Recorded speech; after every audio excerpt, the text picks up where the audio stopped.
¿Cómo era el Guadualito? ¿Cómo era el barrio? ¿Cómo era esa época de 1960 que tú me dices? Bueno, mira, en ese año todavía nosotros vivíamos en un fundo que vivo nosotros, la familia Arias, cerquita del fundo El Palito, quedaba el fundo de mi papá. Y entonces ya cuando yo tenía 8 años, pues mi papá y mi mamá se plantearon la necesidad de venirnos al pueblo para empezar la escuela, tanto yo como mis otros hermanos. Mi papá se llamaba Pedro Alfonso Arias Chacón y mi mamá Paula Belén Aragón. ¿Cuántos hermanos? Somos 6 hermanos. ¿Cómo se llaman? Leli Arias, Néstor Arias, Teder Arias, Heraclio Arias, Vilexi Arias y Alida Arias. Somos 5 varones y 2 hembras. Sí, de tal manera que nosotros llegamos acá en el año 1960.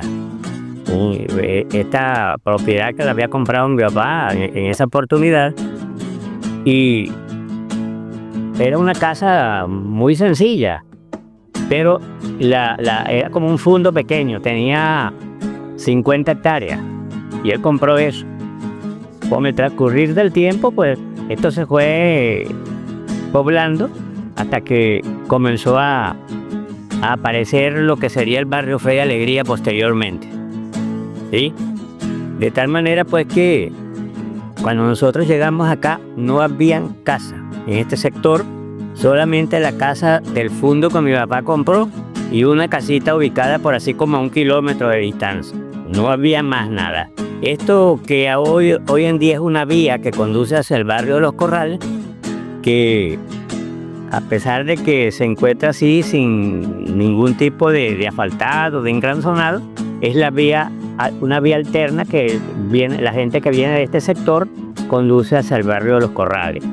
De tal manera que nosotros llegamos acá y esto era totalmente deshabitado, no habían casas, no había nada.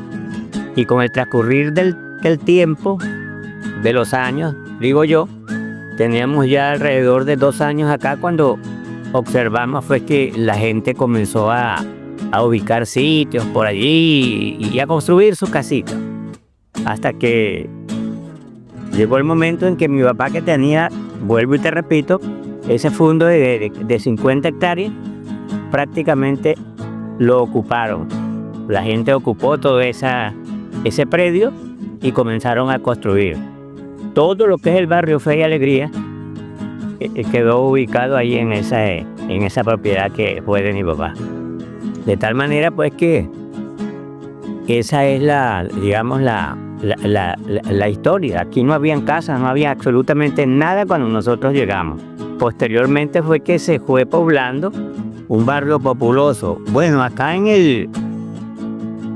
el sector había un señor llamado Isabel Martínez que vivía como a 1 kilómetro de aquí. Y este señor se dedicaba pues a la labor fungía de carpintero. Él hacía mesas, hacía sillas, hacía cualquier cosa que le solicitaran para él, y hacía los trabajos muy buenos. El hombre muy acucioso y responsable en sus actividades, pues. De tal manera pues que vuelvo y te repito, muy poca gente había acá en el sector y por lo tanto no hay, digamos, personajes así que uno pueda decir llamar la atención. Bueno, hubo un señor de apellido Burgo, era un viejito bastante mayor, y entonces como quiera que mi papá, cuando nosotros nos vinimos del fundo que teníamos allá cerca del Palito, él se trajo un lotecito de ganado, de vacas, se trajo alrededor de 30 vacas para poner en práctica un pequeño ordeño, y así se hizo. Los que ordeñábamos pues era mi papá y nosotros, los más grandecitos, nos dedicábamos a eso. Y mi papá buscó a ese señor de apellido Burgo para que vendiera la leche, o sea, la trasladara hasta el pueblo. Y él hacía esa actividad en un burrito, en un burro. Y recuerdo que la leche pues era relativamente económica. El litro en esa oportunidad valía medio. Valía medio.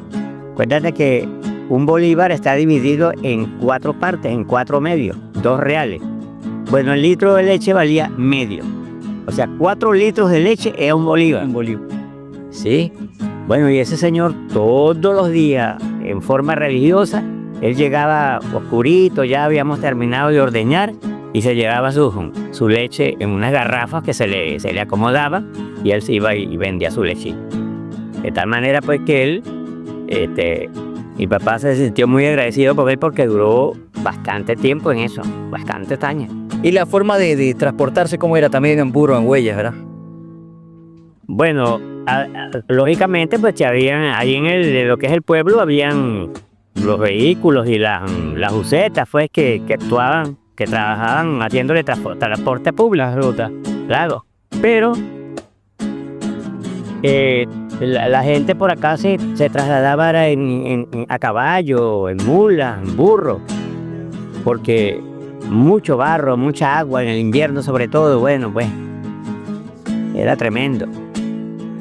Por cierto que hay una anécdota en esa oportunidad había una señora que vivía con el esposo cerquita de lo que llaman hoy en día el Chinquero. ¿La señora cómo se llamó? Pues no sé el nombre de la señora, pero era la esposa de un señor llamado Pastor Lara. Y esa señora tenía como característica que el señor Pastor Lara andaba a caballo en esos barriales y la señora andaba a pie. Y la señora muchas veces adelantaba el caballo. Era tan fuerte esa señora para caminar en el barro que decía, mira, camina más que la mujer de Pastor Lara. Se formó. Se volvió refrán. Se volvió un refrán, sí, con el tiempo, bueno, y así ocurrieron las cosas. Es lo más resaltante de lo que fue el barrio Fe y Alegría en ese entonces, ¿sí? Como te digo, bueno, y poco a poco después el barrio se fue poblando hasta llegar a las características que tiene hoy en día. Sí. Hay una cantidad de familia tuya, de repente tus hijos, tus hermanos, todos te están viendo aquí, salúdalos. Bueno, sí, saludo pues a todos los familiares míos y a todos mis amigos, mis conocidos. Y les deseo que Dios los bendiga y que todo salga bien, todo lo que haga. Así es.